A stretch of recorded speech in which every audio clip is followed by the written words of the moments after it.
Hello guys, I am Neeraj Singh from channel N Singh Classes. You are welcome in my YouTube channel. Students, आज हम करेंगे female reproductive system. इसके पहले हमने दो तीन वीडियो किया है आपके लिए, जिसमें हम लोग ने पढ़ा है सेक्सुअल रिप्रोडक्शन और reproductive system, male reproductive system के बारे में हम लोगों ने पढ़ा है। इसका वीडियो आपके लिए अपलोड कर दिया गया है। अगर कोई समस्या हो इसमें समझने में तो आप कृपया करके पीछे वाला वीडियो देख लीजिए। तो स्टार्ट करते हैं फीमेल रिप्रोडक्टिव सिस्टम। स्टूडेंट्स, जैसा कि हम लोग मेल रिप्रोडक्टिव सिस्टम के बारे में थोड़ा रिकॉल कर लेते हैं। उसमें हम लोगों ने पढ़ा था कि मेल रिप्रोडक्टिव सिस्टम में हम लोग इंक्लूड किया था स्क्रोटम को, 2 स्पर्म डक्ट को, यूरेथ्रा को, पेनिस को। इन सारे ऑर्गन्स को हम लोग मेल रिप्रोडक्टिव सिस्टम में इंक्लूड किए थे। ये आज जो हम लोग पढ़ेंगे वो है फीमेल रिप्रोडक्टिव सिस्टम। जिस तरह उसमें हम लोगों ने इंक्लूड किया था ऑर्गन्स को, इसी तरह इसमें भी हम इंक्लूड करेंगे। तो फीमेल रिप्रोडक्टिव सिस्टम में जिन ऑर्गन को हम इंक्लूड करते हैं या फीमेल रिप्रोडक्टिव सिस्टम जिस चीज़ों से बना होता है वो है pair of ovaries, a pair of oviduct, uterus and vagina. इतनी चीज़ों के बारे में हम फीमेल रिप्रोडक्टिव सिस्टम में पढ़ेंगे।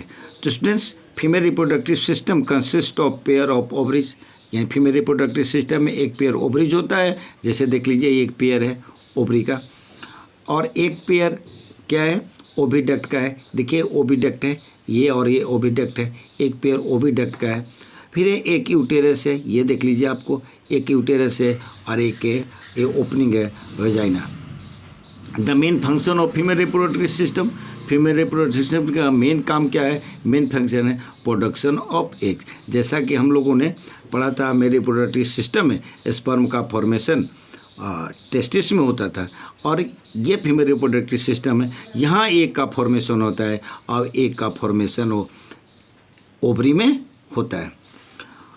रिसीविंग द स्पर्म, और क्या करता है, मेन फंक्शन इसका है फीमेल रिप्रोडक्टिव सिस्टम का कि स्पर्म को रिसीव करता है। फीमेल रिप्रोडक्टिव सिस्टम का बहुत बड़ा रोल है रिप्रोडक्शन में।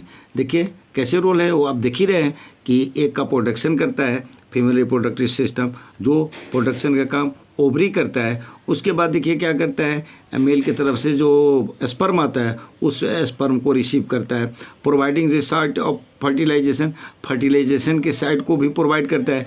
आपको याद होगा फर्टिलाइजेशन किसी को कहते हैं स्टूडेंट्स, आपको ये टर्म याद होगा।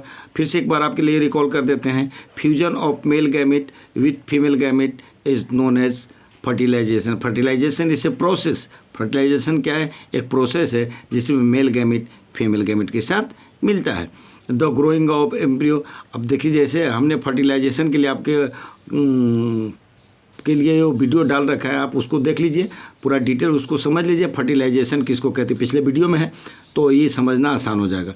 तो the growing embryo gets attached, अब जैसे ही फर्टिलाइजेशन होता है तो जाइगोट बनता है, और जाइगोट डेवलप्ड होता है तो एम्ब्रियो बनता है। तो इस एम्ब्रियो का जो डेवलपमेंट होता है स्टूडेंट, यूटेरस में होता है। तो ये यूटेरस का फंक्शन है क्या, कि वो अपने अंदर एम्ब्रियो को ग्रो कराता है। एंड फेटस डेवलप्ड देयर, और फेटस डेवलप्ड होता है। दो टर्म आया है स्टूडेंट्स, देखिए यहाँ दो टर्म है, एक है एम्ब्रियो और दूसरा है फेटस। अब आपके सामने समस्या और होगा कि एम्ब्रियो किसको कहते हैं और फेटस किसको कहते हैं। स्टूडेंट्स, जैसे ही स्पर्म एक से मिलता है तो एक स्ट्रक्चर प्राप्त होता है हम लोग को, हम एक स्ट्रक्चर ऑब्टेन करते हैं, this is known as zygote. And after some time zygote developed into embryo. Zygote जो होता है एम्ब्रियो में डेवलप्ड होता है। जब वो एम्ब्रियो में डेवलप्ड होता है उस समय वो अर्लियर स्टेज है, उस समय जो डेवलपमेंट का काम होता है उसमें ऑर्गन का फॉर्मेशन नहीं होता है, ऑर्गन नहीं बना होता है। यानी आप समझ लीजिए कि जैसे ही फर्टिलाइजेशन हुआ, जाइगोट बना, जाइगोट डेवलप्ड हो गया एम्ब्रियो में, और एम्ब्रियो में जो ऑर्गन है, जैसे हाथ है, पैर है, आँख है, नाक है, यानी ये जो ऑर्गन होता है हमारे बॉडी में, उसका डेवलपमेंट नहीं होता, तब उसको कहते हैं एम्ब्रियो। और जैसे ही एम्ब्रियो ग्रो करता है और ऑर्गन बनना शुरू हो जाता है, हैंड बन जाता है, आइज बन जाता है, और सारा ऑर्गन बनने लगता है, जब ऑर्गन दिखाई देने लगता है उस स्टेज में हमको कहते हैं फेटस। यानी फेटस एम्ब्रियो में ये अंतर है कि इनिशियल स्टेज जो जायगोट के बाद होता है वो एम्ब्रियो कहलाता है, और जब उसमें ऑर्गन का फॉर्मेशन होने लगता है और ऑर्गन का फॉर्मेशन हो जाता है तब उसको फेटस कहते हैं। और फेटस एम्ब्रियो दोनों कहाँ, ये यूटेरस में डेवलप करता है स्टूडेंट्स। अगला चीज़ है ओवरीज। ओवरीज प्रोड्यूस है, ये देखिए ओवरी है, ये एग प्रोड्यूस करता है, और an egg reaches the oviduct, और एग यहाँ से मूव करता है और इसको कहते हैं ओविडक्ट। और इसका एक नाम है स्टूडेंट जिसको हम कहते हैं फैलोपियन ट्यूब, इसको फैलोपियन ट्यूब भी कह सकते हैं आप, और ये ओविडक्ट है। और यहाँ से एग प्रोड्यूस होता है और वो ओविडक्ट में मूव करता है, और यही से ओविडक्ट में स्पर्म उसको मिलता है। When the sperm fuses with the egg, oviduct में स्पर्म आता है और इधर से एग आता है और दोनों फ्यूज कर जाता है। जब फ्यूज करता है तो उसी स्टेट को कहते हैं zygote. When a sperm fuses with egg A zygote is form, zygote बनता है।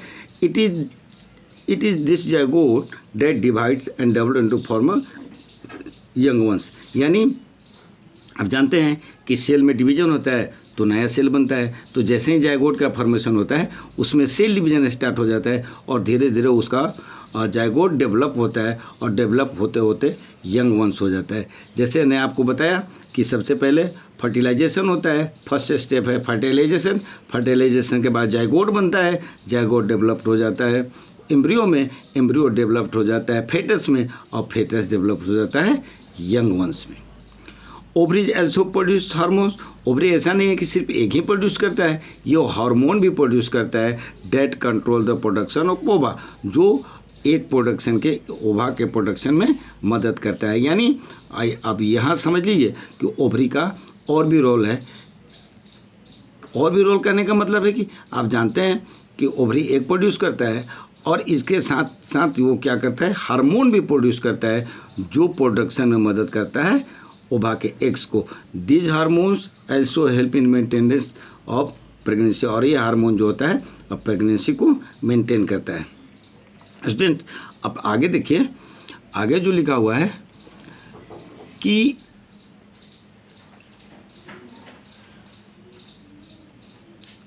इस लाइन को हमने पहले बता दिया आपको, जो अब दिख रहा है आपको कि ovaries also produce hormone, ovary hormones को प्रोड्यूस करता है और प्रोडक्शन ओवा में मदद करता है। और hormones also in the maintenance of pregnancy, और प्रेगनेंसी को भी मेंटेन करता है। और ये जो फिगर दिख रहा है यहाँ, ये वजाइना, इसी के माध्यम से, इसी रास्ते से स्पर्म जो है वो फीमेल बॉडी के अंदर जाता है और जाकर फैलोपियन ट्यूब में, उससे ये देखिए फैलोपियन ट्यूब है या इसको ओविडक्ट कहते हैं, यहीं एग से स्पर्म मिलता है। स्टूडेंट्स देखिए, अब अगला जो टर्म है आपके सामने वो है do you know. Do you know है, देखिए इसको क्या कहते हैं, in vitro fertilisation IVF is the process by which ova are fertilised by the sperm outside the female body. जैसे किसी कपल को, किसी माता पिता को क्या होता है कि संतान जन्म नहीं लेता है, प्रोजनी नहीं आता है, उसके कई कारण हो सकते हैं, उस पर विचार करने का समय नहीं है, उसके बहुत से भी कारण हो सकते हैं। तो इन विट्रो फर्टिलाइजेशन के माध्यम से हम एग और स्पर्म को फीमेल बॉडी के बाहर मिलाते हैं। द फर्टाइल एज, जिसको जायगोट कहते हैं, आप पहले ही जानते हैं कि जायगोट किसको कहते हैं, फर्टाइल एज को कहते हैं, एग को कहते हैं जायगोट। तो the fertile egg is then transferred into uterus of the woman with the intent establish a successful pregnancy। देखिए इसमें दरअसल इसमें होता क्या है कि मेल की तरफ से हम स्पर्म ले लेते हैं और फीमेल की तरफ से ओवा ले लेते हैं, एग ले लेते हैं, दोनों को लैब में एक प्रकनली में टेस्ट ट्यूब में क्या करते हैं, उसको मिलाते हैं। कुछ समय बाद उसको क्या करते हैं, हम फीमेल बॉडी के अंदर यूटेरस में डाल देते हैं, जहाँ से उसको माँ से मिलने वाला सारे चीज़ें मिलना शुरू हो जाता है, ठीक है ना। तो जैसे ही वो टेस्ट ट्यूब में मिलाते हैं, उस समय बीतता है, कुछ दिन बाद उसको फीमेल बॉडी के अंदर डाल दिया जाता है।